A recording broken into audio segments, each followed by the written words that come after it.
So my name is Allysse Stokes. I am the DSW Intern Program Coordinator, working with Dr. Mathis and Dr. Rhema during this presentation. Both of these wonderful people are also with us today, so if need be, they may chime in and elaborate a little bit more as I move along in this session. This is our team. These are our photos. Now you're aware of everybody who's who. So of course, Dr. Mathis is the program director.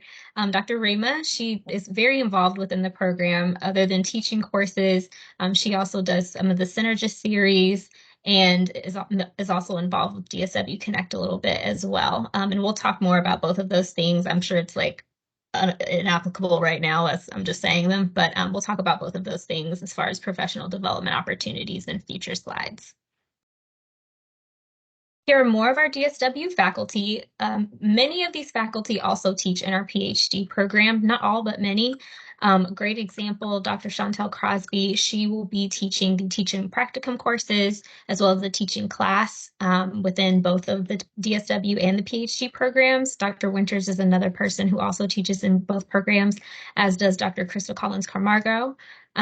Dr. Starr and Dr. Britzenhoff-Stock, they do not currently teach in the PhD program, but they do mentor. And so they have a bit of both worlds where they're teaching in DSW, but also mentoring a little bit in PhD. Another thing I will mention too is that all of those faculty members have a wide breadth of areas of expertise, and you'll get to know that as you get to know them as well. Quick program snapshot for you all. Program name is Doctor of Social Work, not to be confused with the Doctorate of Philosophy in Social Work. So if this is, hopefully you're in the right session. If not, go to both. Kent School of Social Work and Family Science is the name of our current college. This is a graduate level degree. We do have 2 application deadlines. We have a preferred deadline of February 1st. And to be honest, when it comes to the spots opening within the program, we typically take about 20 students each cohort.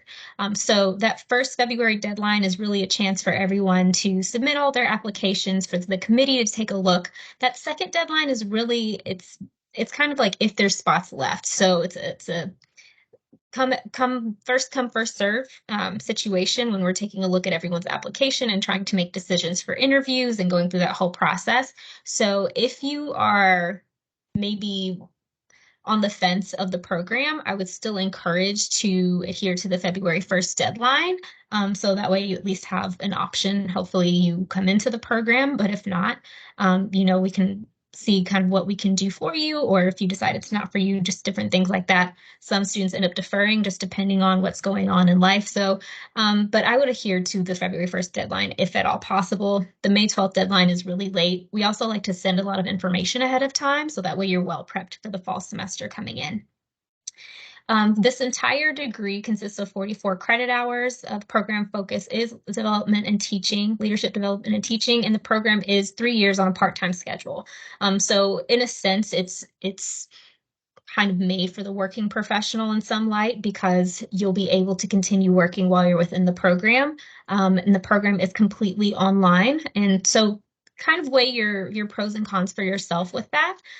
We have excellent support online services. Our faculty in mentorship are really great and really hands-on with our students. We also have a smaller class size compared to other DSW programs with other schools. And that's something that we really pride ourselves on, so that we are still kind of getting that individualized attention. The program itself, you're looking at the first 2 years being those core classes, and then that final year, you're looking at that practicum experience in your capstone. In your capstone, your practicum experiences in year 2. So your tuition, this is the credit hour setup for the graduate program. Again, part-time credit hours, so you're looking at about 6 to 7 credit hours each semester, give or take. And we do it within terms. So this is also kind of an accelerated program. So most of the classes that you take, not all of them, but most of the classes that you take are going to be in 8-week terms. So kind of dividing the semester a little bit, but it's only one course at a time, which kind of makes it a little bit more feasible for you to kind of get through the program. You don't have to worry about taking multiple classes at a time, having multiple assignments from different classes at a time. For the exception of when you have practicum. When you do have practicum, that usually is a full semester experience. But your courses in general are going to be just 8-week terms. And just some additional information here. Aiming to develop scholar practitioners in leadership and teaching in higher education. You're going to see that on a lot of these slides, leadership and teaching, leadership and teaching, leadership and teaching. So it's a little bit different from the PhD program where that's more like research academy focused. This is kind of a different realm for the DSW. Promotes lifelong learning, trauma-informed, anti-oppressive practices. So things that are applicable into the workplace, into the classroom, theories, methods, and principles of adult learning and equity, fairness, and justice, which probably is of no surprise to any of you all. I also will mention this about the classes. So primarily the coursework is asynchronous, but you also will be meeting synchronously for a few of those class meetings. There's nothing in person. We do not require students to come to campus and meet or anything like that. Unless you want to, you are always welcome to come to Patterson Hall at the University of Louisville. And we hope that should you complete the program, decide to go with us and graduate, that you will participate in commencement if you're able to, because that's always an exciting time for our students as well. So overall program goals, and I think definitely take a good look at this. I know a lot of you have already mentioned some of your goals and career trajectories in our introductions earlier. And so I really want students to take a look, or prospective students to take a look and make sure that our goals align with your goals as well. We really want to make sure that the program feels best fit for you, and as much as we hope that you're going to be a good fit for it. So educating students on models of social service leadership and teaching and learning. Most of you seem to have some sort of background already in this realm. So the coursework and the program and the hands-on experience with the program, the goal is to kind of apply those things that you're learning in coursework and enhance those skills that you probably already have in some way, shape, form, and really just expand on those. We're going to train students to analyze and improve the models of social service leadership and teaching and learning. Like I said, teaching and learning is going to be all through this slide. Preparing students to apply teaching skills and learning strategies and instruction. So for those of you who are thinking that you want to go that academic route, we are here to help prepare you for that, and that is naturally founded in the curriculum within this program. Also to use various modes of scientific inquiry to critically evaluate the practices of social service leadership, teaching, and learning. So you will learn a little bit more of evaluation and assessment skill sets, especially within the teaching portion of your coursework here with us. So this is our current degree map. Everything is always subject to change, but right now this is what it is currently. And usually I like to have this here just so prospective students can look at the titles and get an idea of what types of content you will be exposed to when you're within the program. Some of this may not surprise you all at all, or maybe some of it does, or maybe some of you resonate and are just happy that it's included, such as equity and social justice and things to that nature. Of course, there will be program evaluation and research methods touched on throughout this program, and it all is applicable to your teaching and leadership and learning experience. Again, you'll see the practicum courses on here, your teaching and social work, course design, instruction, and evaluation, and your social work teaching and learning theories, methods, and assessment. You also have a leadership practicum, so applied social service leadership management and practice. And these are things that you can kind of apply on the job. Typically with the practicum, the leadership piece, you may even be able to find another position or a way to include practicum within your place of employment. It would just need to be different from the position that you officially have. And all of this will be more thoroughly explained if you actually decide to enter into the program. I don't want to overload you too much with information, but we are very hands-on when it comes to moving you through that process from the very beginning, prepping you so it's not a surprise of you just being thrown into a practicum. When it comes to the teaching practicum, we're, again, very hands-on with that piece as well, connecting you to faculty and trying to set up something that's going to be working feasible for you, whether that's you deciding to teach online or if there's a certain situation where you have an opportunity to teach in person. Those different things can be discussed before your practicum actually begins. You will also have a qualifying assessment, probably similar to a comprehensive exam in some ways. So everything that you're learning throughout your coursework, towards the very end of it, right before you complete your capstone project, you will take that particular exam just to kind of make sure that you have a full conceptualization of everything that you've learned, and that you understand how to apply that information into either your teaching or leadership pieces. The capstone project as well, I will just mention, will also be kind of a community effort with our faculty. Very supportive. You will have a committee, so you don't have to worry about right now, oh, I have to do this large project. Instead of a thesis or a dissertation, this is the requirement for this particular program.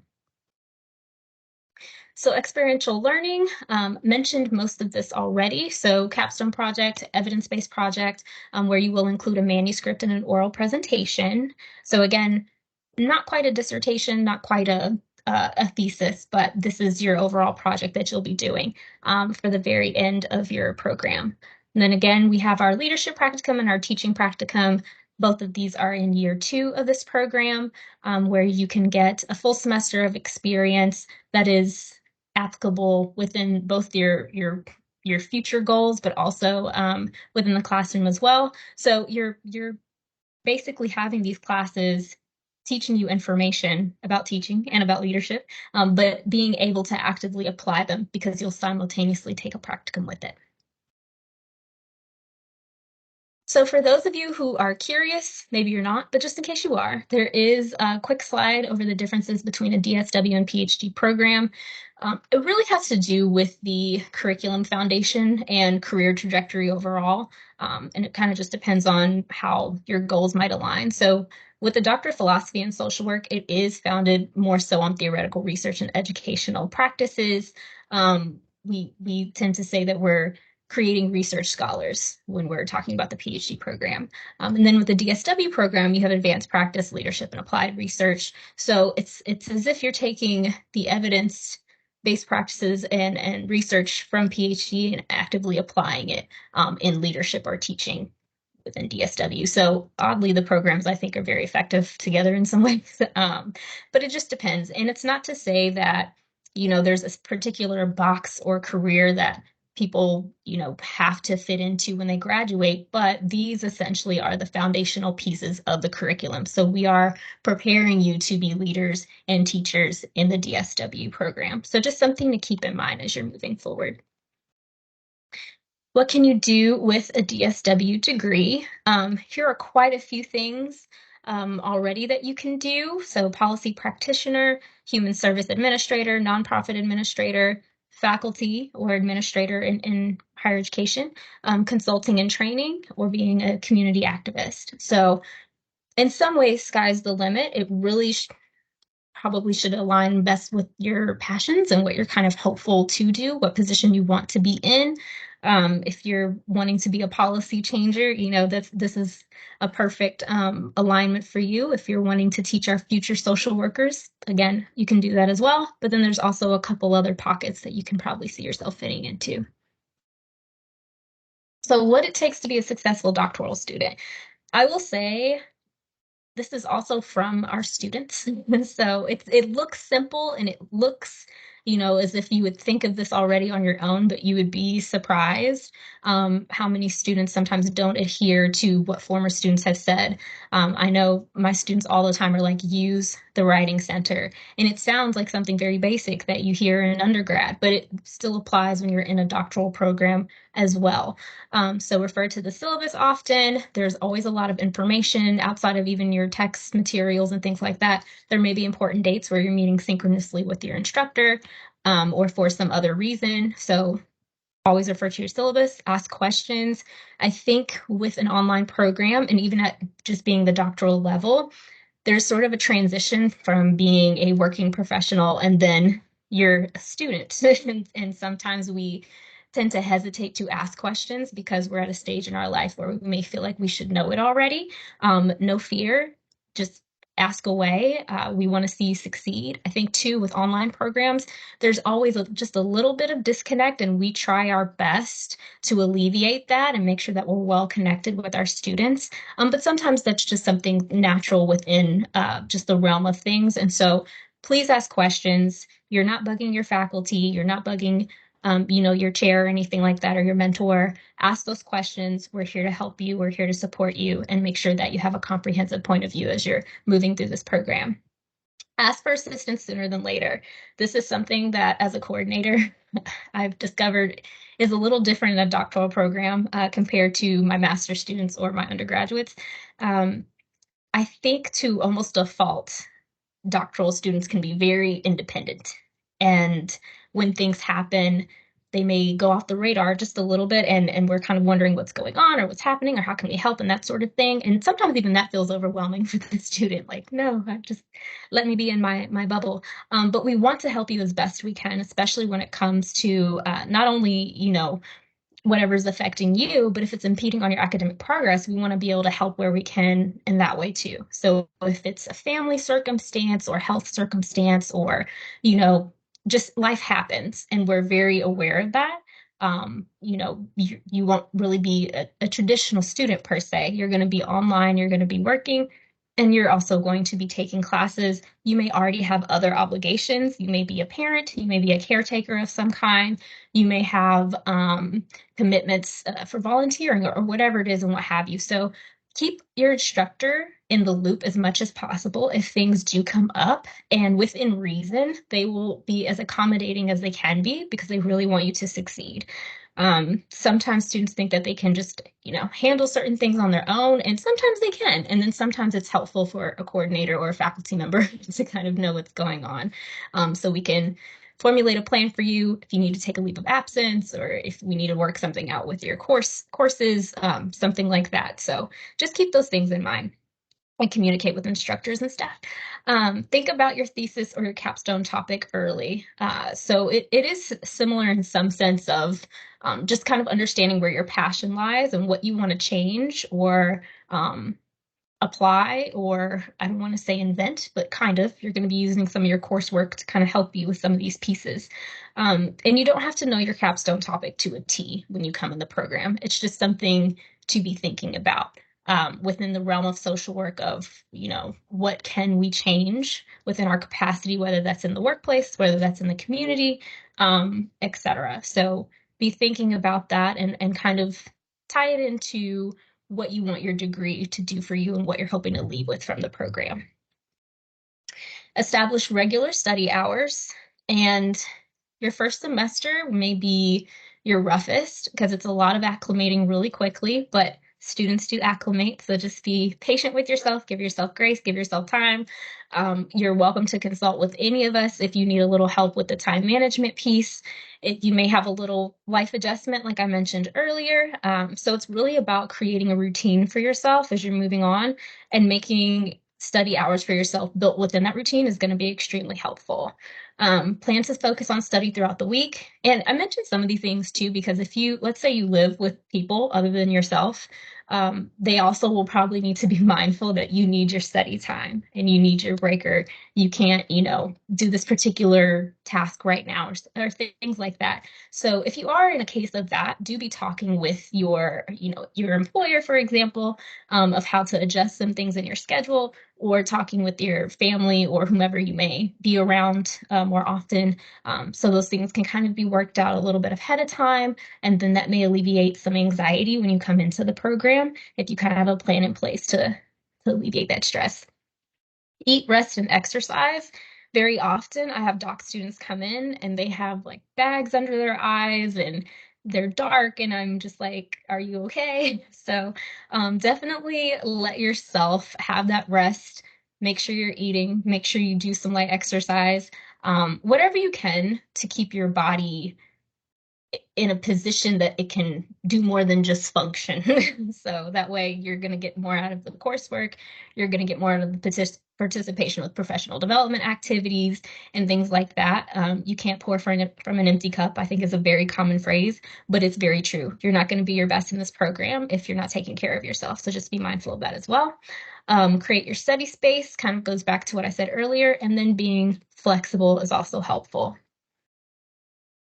Here are instructor expectations, and this is pretty general, but specific to this program. So attendance to the orientation, 6 hours over 3 days, a few weeks prior to the start of the course.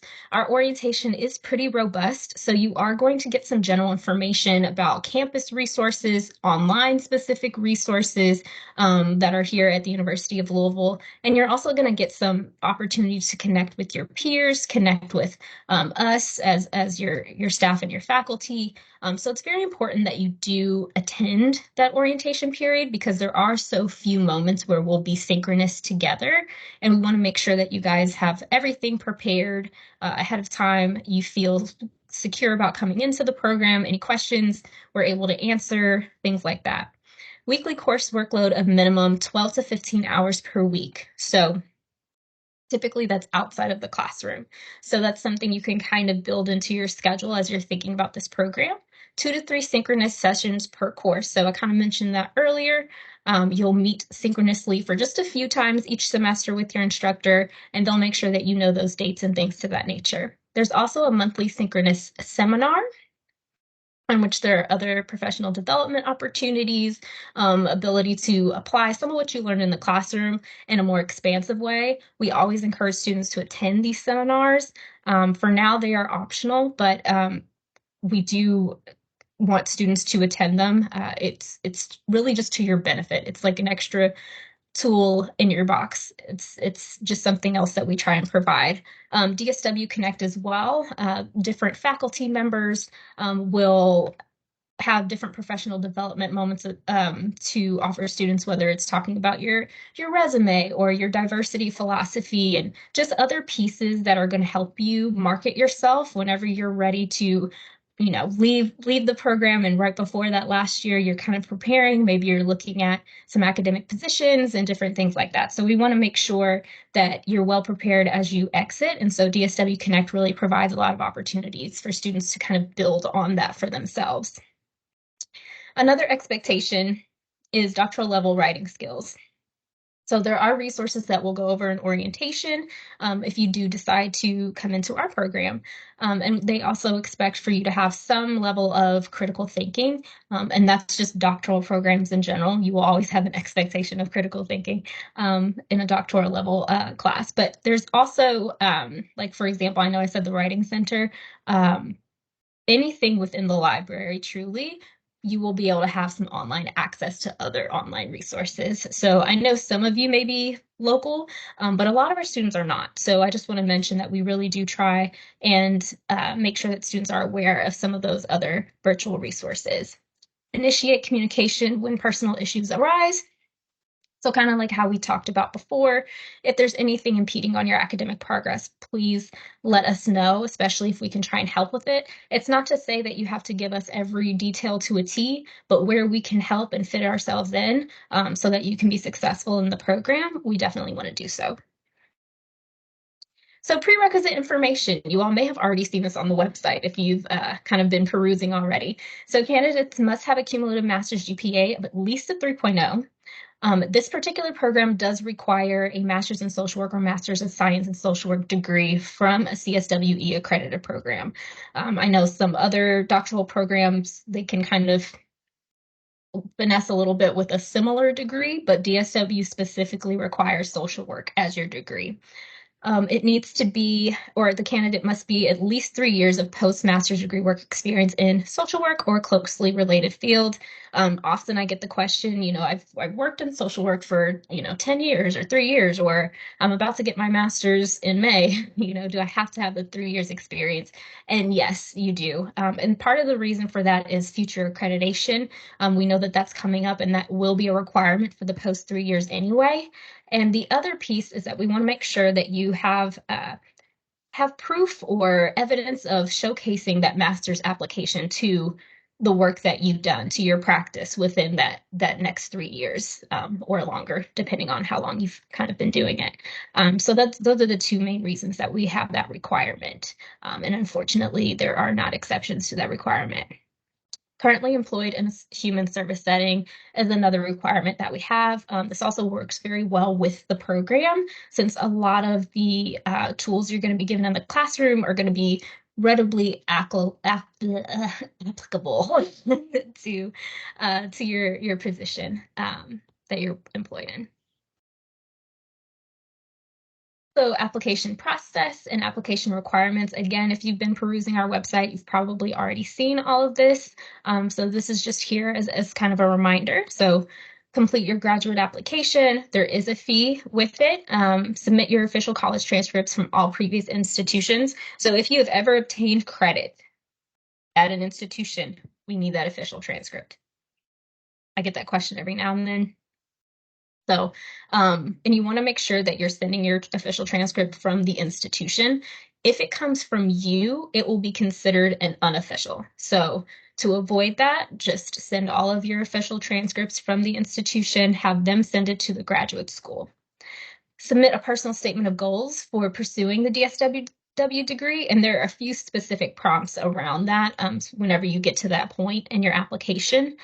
Submit your current resume or your curriculum vitae, 3 letters of recommendation. The graduate school typically requires at least 2 of them to be academic unless it's been within 5 years or more. So some of that can be replaced with your supervisor if that's something you want to kind of do that with. Oh, I feel like was I ready? Okay. And then sending a writing sample, of course, to demonstrate your writing ability as far as the academic level that you are applying to. This will also express a little bit of your analytical ability as well. So the application process is this. Pretty straightforward. You have your application, you submit it, the committee will review it, and then they will decide who can be invited to interviews based off of their application packet. Whoever decides to accept from who the committee feels we can refer to the graduate school, they will be provided with an admission offer. And then it is up to that individual, that applicant, to decide whether or not they accept our admission offer. So pretty straightforward for the most part. And then we have kind of a deadline reminder. Again, February 1st is the preferred application deadline, but we do have a May 12th deadline.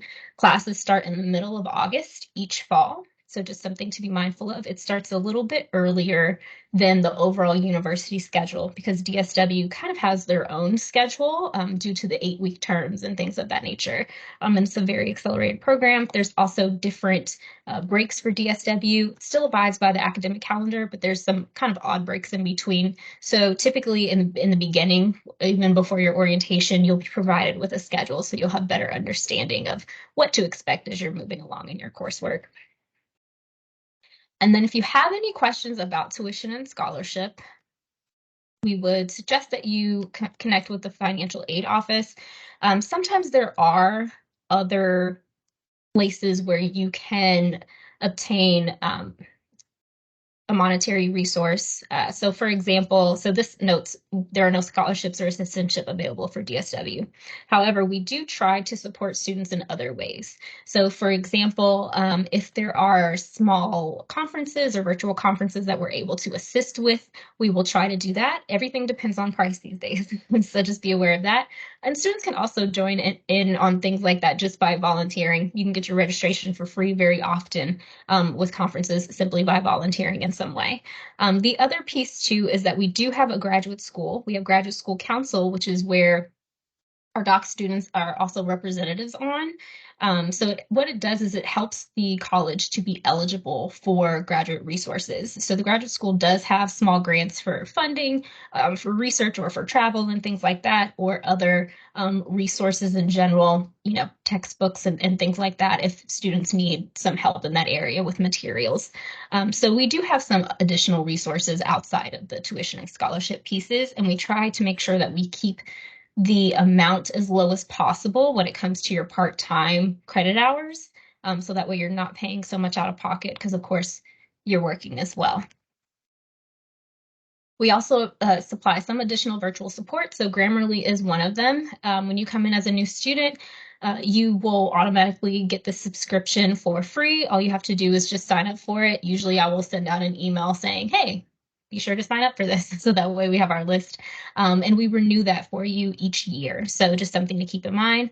Library services for distant education online courses, which I kind of mentioned before. We do have an excellent resource of library services that are both in person and virtual for students. So if you want to have a meeting at the Writing Center virtually, you can. And same thing for things like the Counseling Center and so forth. They offer some virtual services as well. So just something to keep in mind. We want you to stay as connected to the university as possible, even though some of you may not be in the direct vicinity of U of L.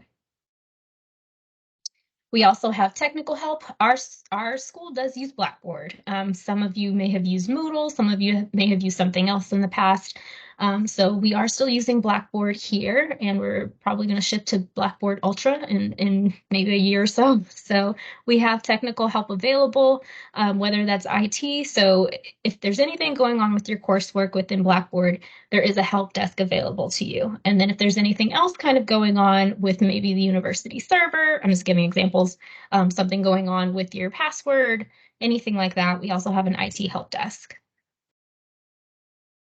This here online learning course demo is for prospective online students and current students interested in taking online courses. And this link in this particular slide would allow you to get to that demo course just to have a little bit of a feel of what the online experience might be like. You'll be able to take a quiz right on the discussion board and complete and submit assignments and review tech requirements as well. So this is another kind of piece that we implement so that way students have an idea. And that gets us to pretty much the end of the presentation. We do have an online learning team. Usually our enrollment is part of that team in some way. And then our DSW program contact, this is me, by the way, it's my office number.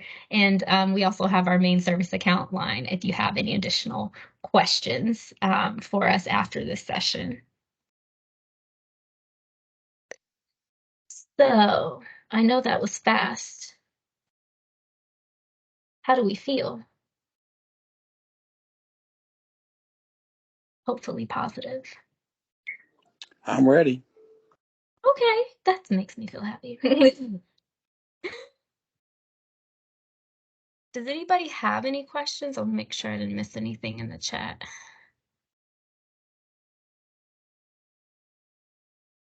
And I know it's a lot of information. The main piece that I hope everyone takes away is this is a no pressure zone. We really want to make sure that you just have all of the information so that way you feel comfortable about the program. Sarah, you have a question? Yeah, so one of the things, well, there's a couple of things. The first, you mentioned one of the requirements being currently employed in a human service setting. I'm not, so that sounds like it's like if I'm working self-employed currently, that criteria, obviously, I don't meet that criteria, right? So it's specifically for folks working in like social services. You're private practice, right? Yeah. Yes. You're serving humans. Okay, so it's like I can be self-employed and do it because I know it sounds like the practicum, the leadership practicum it sounds like it's a good fit for folks who are already embedded in like an organization or something. What does that look like, for example, for folks like me who might work in a private practice setting? I can answer that. Hi, I'm Dr. Mathis. Is my camera on? Yes, it is. And so we have had instances with previous cohorts. Not every student has been able to work it out that they have been able to do their practicum in their place of employment because of conflict of interest, or they were self-employed. And so we work with those students to actually match them up, pair them up with another organization. Sometimes we were able to fit right into their area of interest, sometimes not, but it's building foundational knowledge and skills that translate across settings. So we are always able, we have some agencies on tap that will accommodate and help us to be able to match students up so that you can have a leadership practicum to gain knowledge and skills that you need. Awesome. Okay, that's great. Thank you. Real quick, my other question was about the teaching practicum. Now, is it similar in that you all have like relationships with different, or is it with different universities to potentially teach there, or is it teaching practicum within the University of Louisville? So our preference is that what we do first is we pair you up with faculty here at the Kent School, because our faculty are very familiar with our program, what we're teaching, what our expectations are. So whether you are teaching online or in the classroom, you get paired with a person here. If you are already connected to another institution, another teaching institution, we can explore that as a possibility. I can't guarantee that that works out because we have had instances where the other institution was not willing to affiliate with our university to make that happen. So, but it is something that we could explore. Thanks so much.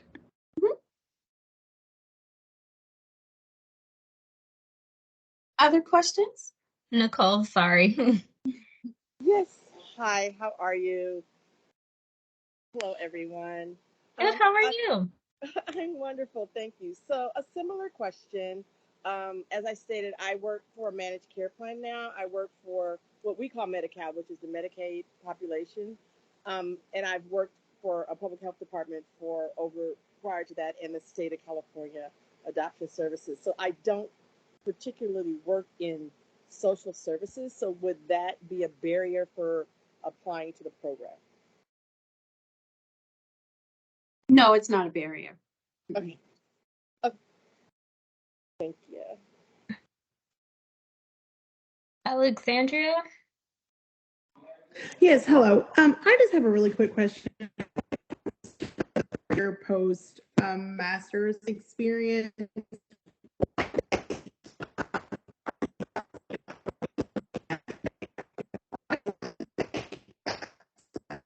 Like August of 2024.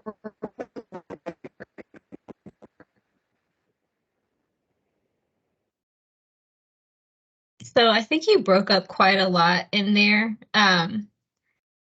Is there any way you could type your question in the chat?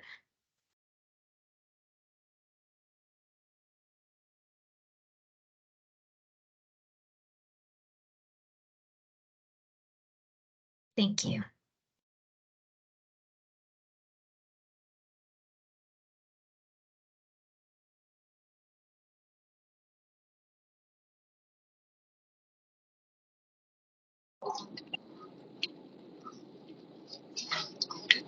Hello, everyone. Is it okay to ask a question?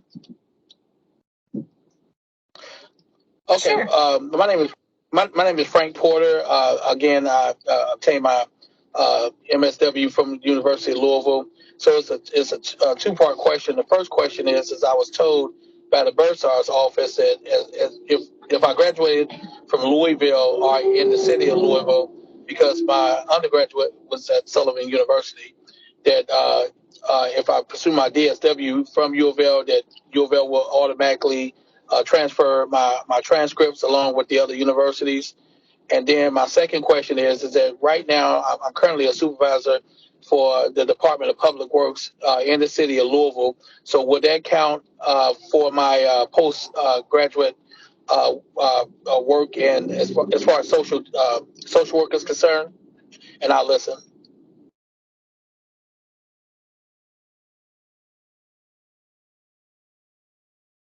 Okay, so there were two questions there, and I think I missed the first part of the question. So the first question had to do with the transcript, right? Right. And Yes, ma'am, that is correct. and you got a degree here at the University of Louisville? That's correct. I have my MSSW from the University of Louisville, and my undergraduate is from Sullivan University here in Louisville, Kentucky. So I was told by the bursar's office is that I didn't have to worry about submitting my transcripts because they will automatically be submitted from U of L if I obtain my MSSW from here. Is that correct? We will have access to your Yeah. MSS degree transcripts. Yes. Now, as far as my undergraduate degree, now would I have to contact Sullivan University to send those transcripts to you all, or being that I was a prior student and they have my and they have my undergraduate degree, will they submit those degrees as well, along with my MSW? I am not certain that those are still on file. That's something we can look into and let you know. Brandy might have a response for that. Yes, so they should be on file with undergraduate admissions, or no, with the graduate school, since you did your MSSW at U of L. I'm going to type an email address in the chat that you can email and just check and make sure, because they should already have that. How long ago did you complete your MSSW? It's not that we have a concern with. This is undergrad. Right. It's not Well, I obtained my MSSW in 2019. Okay, so they should still have, because you would have had to have provided your Sullivan transcripts when you applied for that. So with that being so recent, I would think they should still have it. But I'm going to put the graduate admissions email address in there, and you can email them and they can let you know if they still have that on file or if you would need to request that again from Sullivan. Okay, thank you so much. Perfect. And Thank you, Brandy. You're welcome. I'm sorry, So, and real quick, go. the second part of your question, Frank, was about your work. Correct. And you are a supervisor now? Yes, I'm a supervisor for Louisville Metro government, and basically, I'll do work in the public works department. So would that qualify, being that I work around different people from different backgrounds and I supervise them, would that qualify as far as the three years post graduate social work? You are in a leadership role. I would think this would count. So, I would think this would count. You are working with people. Yes, ma'am. Okay, and I certainly appreciate it because I deal with the public every day as well, along with being the supervisor. So that's one of the reasons why I wanted to ask that question, because certainly I really enjoyed my time at U of L, and so I'm really looking forward to getting back in class. Great. Yeah. Social workers, we take our skills to a lot of different places and we do a lot of different things for a lot of different people.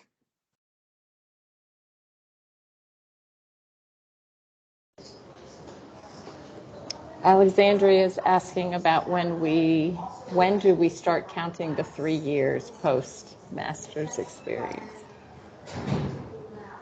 Oh, okay. Yes. So that 3 years post starts with your graduation date of your master's degree. So it's 3 years. You counting 3 years past your graduation date with your master's in social work.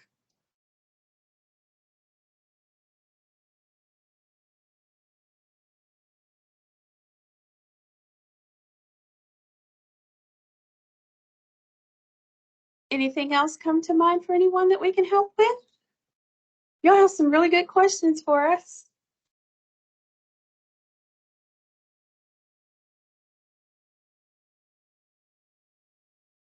And even if you think of anything after this session ends, tomorrow, next week, the week after, please feel free to reach out to us. Email us and we'll answer. Nicole has her hand. Thank you.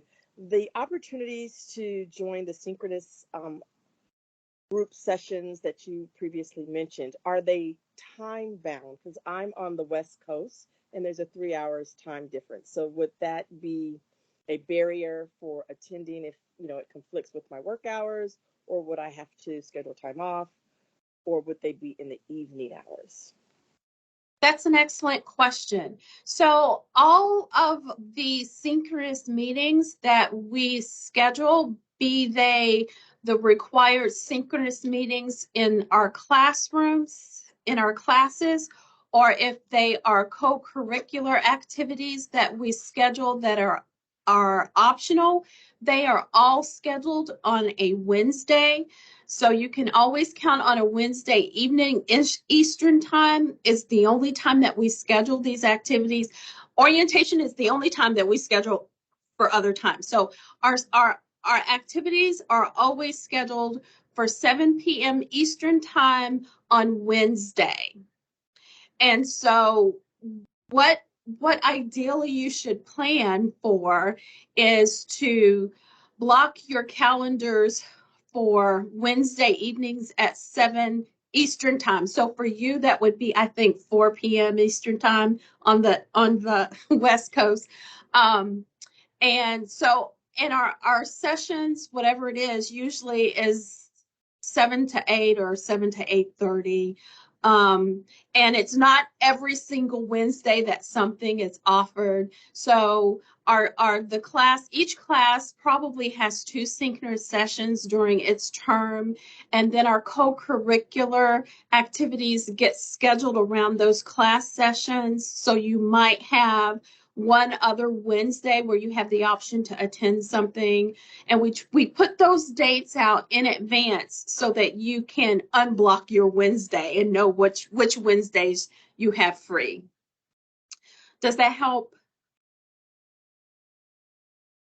Yes, it does. Thank you. And I'm sorry, I have one final question. Go right ahead. Does the degree state that it's an online degree? Or I'm sorry. Sorry, I was going to say, are you referring to what it actually says on your degree, official Yes, degree? absolutely. No, it does not, because it is just the degree. Okay, great. It is the same as if you were on campus. In fact, I'm going to be real honest. You're working harder for this online degree than if you were walking into the classroom. I'm just going to be honest with you. I would imagine so. Yes, thank you.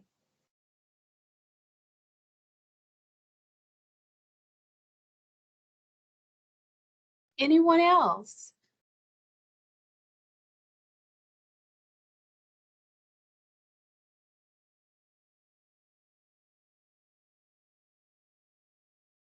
It's been good to be here all and have the opportunity to meet you all.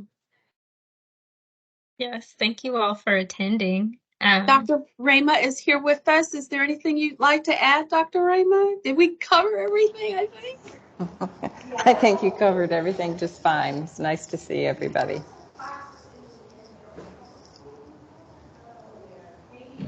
Thank you all so much. Thank you. Hopefully everybody has a good day, and let us know if you have any other questions. Have a good afternoon, everyone. You as well.